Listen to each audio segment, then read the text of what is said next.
ዛሬ ትንሽ ስለከፋኝ ነገር ልሳቅ። ምን ሆነሽ ነው ኬክ? አላውቅም ግን ዝም ብሎ እናት ያምረኛል። ምን ሁኔታዬ ምንም አይጤና አይመስልማ ቅድስትዬ። አይጠፋም እኮ እናት ለዘላለም ሕያው ሆና ነው የምትኖረው። ምን ተፈጥሮ ነው ታዲያ? ሰውየው ሞቷል። ምን? በአንተ እንዝላልነት ስንት ቢዝነስ አብረን የምንሰራውን ሰው አትነዋል እያልኩ ነው። ዳኛት ሁለቱም ኩላሊቷን አውጣና ወስደህ ጫካ መስተግሩ አንቺ እኔን ካስተናገድሽኝ በቂ እና ከአንተ ሌላ ማስተናገድ ነው የሚመስል ካዩብኝ ያው ምን ያክል እንደምሳሰርልሽ የገባሽ አልመሰል። ሃፒ በርዝዴይ ቱ ዩ ኬኮን ሳን የሚቆርሱት ምሳሌና ብሩክ ናቸው። ይቻላል።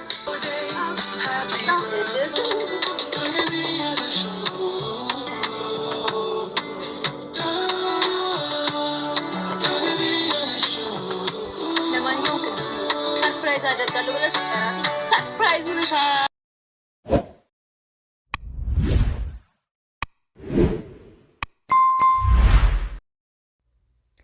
ቅድስት ብሩክን ሰርፕራይዝ አደርጋለሁ ብላ ራሷ ሰርፕራይዝ ተደረገች ማለት ነው። እንግዲህ የብሩክ ልደት ነው በማለት ነግረዋት፣ እንግዲህ ብሩክ ልደት እኔ ብቻ ነኝ ወይ የማከብረው እናንተ ለምን አታከብሩም እያለች እንግዲህ ፊቷን ጥላ ነበረና የእሷ ፊት መጣል ብቻ ሳይሆን እንግዲህ መድብልን ፊቱን ጥሎ ነበረ። ምሳሌ ግን አጎቴ ፊትህን ጥለሃል ዛሬ ስትለው ለምን አታነሽውም ነበር ያላት እነሱ። እሷም እንግዲህ ምሳሌ ነገረኛ ሆናለች ማለት ነው። እና አይ አጎቴ ማነሳት ምሳነሳው ነበር ነገር ግን ለኔ አይሆነኝ የሚተልቅብኛል ነበር ያለችው። እና የሱ ፊት መጣል ሳይቀር እንግዲህ ቅድስትን ፊቷን ጥላ መጣ። የብሩክን ልደት እንደው ባታከብሩለት እንኳን ለምንድን ነው የማታስታውሱት? ለምንድን ነው የማታስታውሱኝ? እንኳን ተወለድክ እንኳን እንዳልለው እያለች ነበረና እንግዲህ ኬክ ቢቀር ሌላው ቢቀር ቡና እንኳን ባላፈላ ባፌ እንኳን ተወለድክ እንኳን አደረሰ ብለው ምን አለበት እያለች ነበረ። እንግዲህ ምሳሌም ያሀረ ቅድስትዬ እንደዛ ብቻ ሳይሆን ዳቦም እኮ መጋገር ይቻላል ነበር ያለችውና መድብል እንግዲህ አዎ ይሄ የሚቻል ነበር ያለው። ግን አይሆንም እኔ አሁን ወጥቼ ኬክ ገዝቼ እመጣለሁ የሚያስፈልገውን ነገር ሁሉ ገዛዝቼ እመጣለሁ በማለት ነበር ያለውና ነገር ግን ይሄን ጉዳይ ለብሩክ ደውሎ ከብሩክ ጋር ተመካክሯል ማለት ነው። ልደቱን ካላከበርንለት እያለች ነው። በዚሁ አጋጣሚ ቀለበት ብታደርግላት ምን ይመስልሃል ነበር ያለችውና ነበር ያለውና መድብል እንግዲህ ከዛም ቀደም በማለት ምሳሌም እየከፋት ዛሬ ይከፋኛል እያለች ነበር። እንደዚሁም እንቅልፍም አልወስድም አለኝ እያለቻት ነበር ለቅድስትና። እሷም ለምንድን ነው ማተኘው ብትላት እንግዲህ እንቅልፌ አልመጣ ላይ ነበር ያለችውና እሷም ታደለም ወደ እንቅልፏ አንቺ አትሄጂም ነበር ያለቻት። ምሳሌም እንግዲህ የመለሰችው መልስ አይ ይሄ ሳቅ ለነገ ይለፍልኝ ቅድስትዬ፣ ዛሬ ምንም ሳቂ ያላለኝም ምክንያቱም በአመት ውስጥ አንድ ቀን ይከፋኛል ነበር ያለችው። እሱም ምንድነው ብትላትም እንግዲህ የእናቶች ቀን የሚባለው ቀን በደረሰ ቁጥር እኔ ይከፋኛል።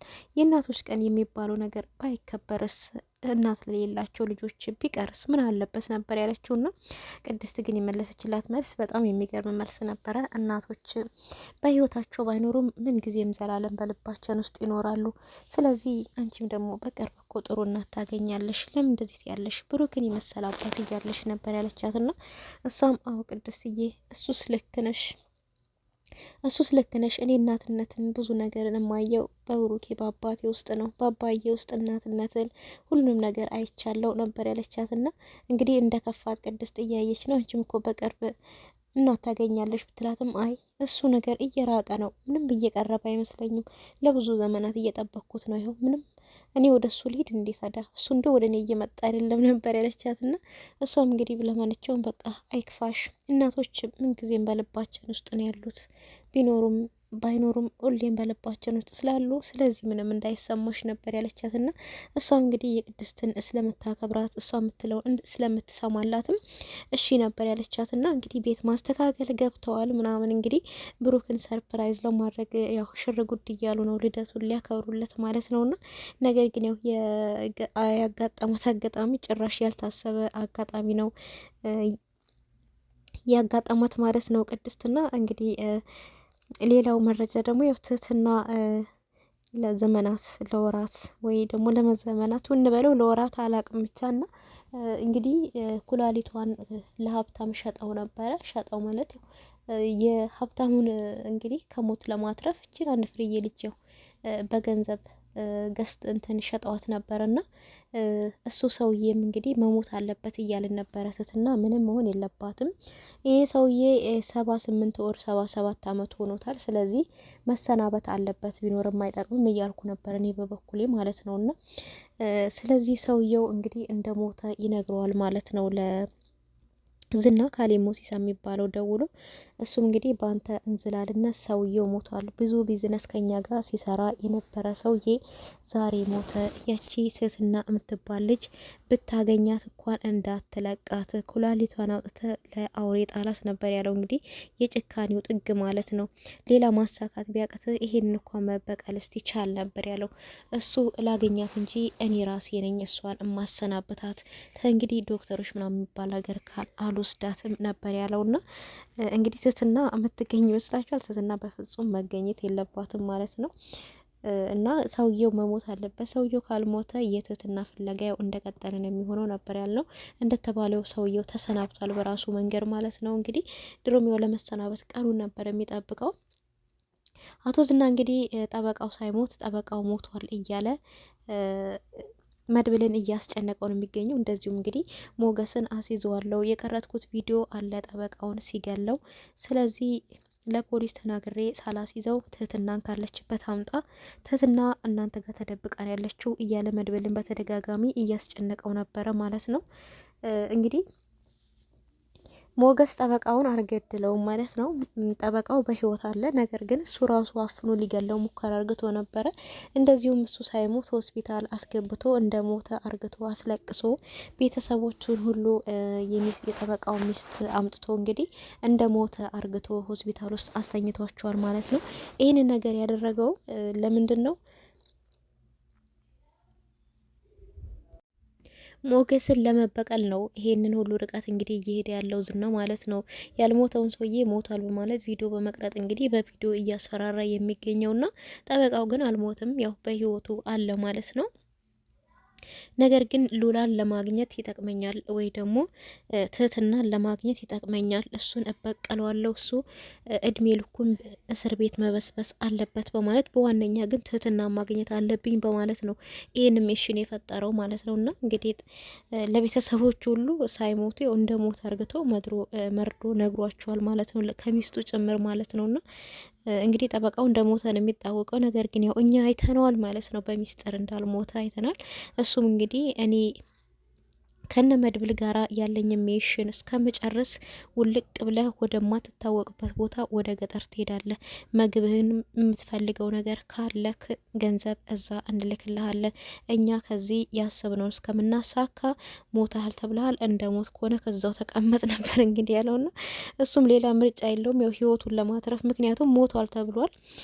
አልሞትኩም ብሎም የሆነ በቃ ለቃችኛል ምናምን ቢለው ድጋሚ ሊገሉት ይችላሉ ማለት ነው። ምክንያቱም ሞቷል ተብሏል ስለሆነ ማለት ነውና እንግዲህ ቀጥታ ወደ ገጠር ሂድ ነው ያለውና ወደ ገጠር አሰናብቶታል ማለት ነው። ይሄ ነገር የፈጠረው ለምንድን ነው?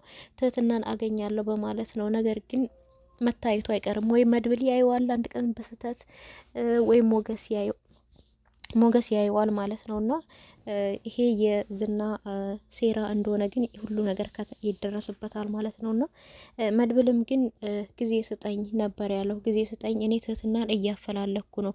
ትህትናን እማላቃትን ልጅ አተርፋለሁ ብዬ ጓደኛዬ አብሮ አደጌ እንደ ወንድም የማየው ሞገስን ለህግ አሳልፌ መስጠት አልፈልግም። ስለዚህ ጊዜ ስጠኝ፣ ልጅቷን እየፈለኩ ነኝ ነበር ያለውና ነገር ግን እሱ የራሱን መንገዶች እያስተካከለ ነው ያለው ማለት ነው።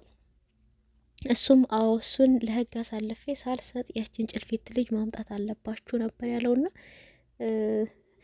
እሱም ከእናንተ ጋራ ያልጨረስኩት ብዙ ሜንሽኖች አሉኝ ነበር ያለውና እሱ ከእናንተ ጋር አትበል፣ ያለህ ነገር ከኔ ጋራ ብቻ ከሆነ ችግር የለውምና ከኔ ጋር ትዋጣዋለህ የጀመርከውን ነገር ግን በቤተሰቦቼ በጓደኞቼ እንዳትመጣ ጠቡ የከፋ ነው የሚሆነው በማለት ነበረ እንግዲህ እያፌዘበት ስልኩን የዘጋበት ማለት ነውና መድብል እንግዲህ እንደምናየው ጠንካራና ጎበዝ ሰው ነው ማለት ነው።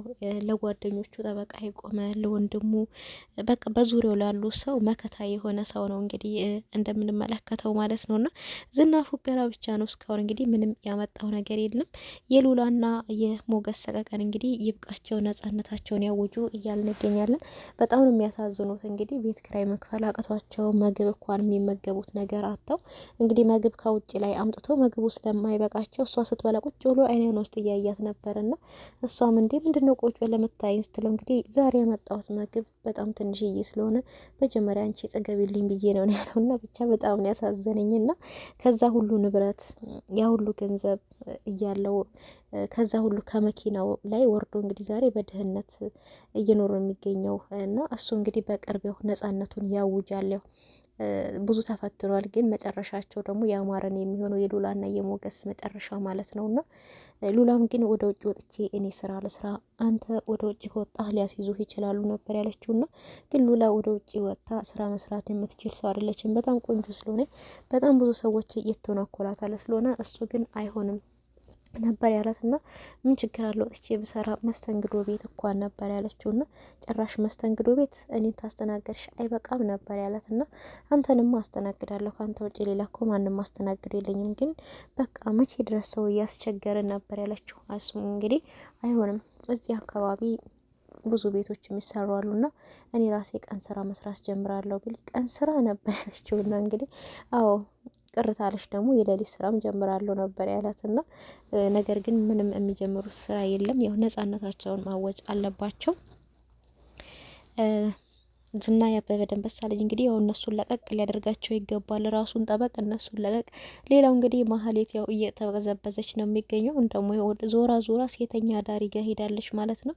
ሴተኛ አዳሪ ጋር ሄዳ እንግዲህ ራቁቷን ያው ከጉልበት በላይ እየለበሰች እንግዲህ ጮናን እያሳየች ክለብ ድረስ እየሄዱ ነበር የሚገኙት ከጓደኛዋ ጋር። ቢሆንም ማህሌት እኔ በሴትነቴ አልደራደርም እያለች ነበር። ጓደኛዋ ግን እያደፋፈረቻት መቼ ድረስ ነው በድህነት የምትኖሪው ታዳ እያለች እያደፋፈረቻት ትገኛለች ማለት ነው።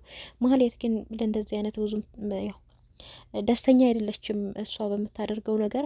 ግን ያው የገንዘቡ ነገር አልሆነላትም ማለት ነው። እንዲሁም እንግዲህ ያው ቅጣቱን እየቀጣት ያው ያበበ ደንበሳ ልጅ ነው። ዝና ቅጣቱ ይበቃታል፣ ትመለስ እፈልጋታለሁ ነበር በማለት እንግዲህ ለኢፍራታ እየነገራት ማለት ነው። ኢፍራታም እንግዲህ አው እህቴ ናት፣ ምንም ቢሆን እኮ ደሜ ናት ነበር ያለችው።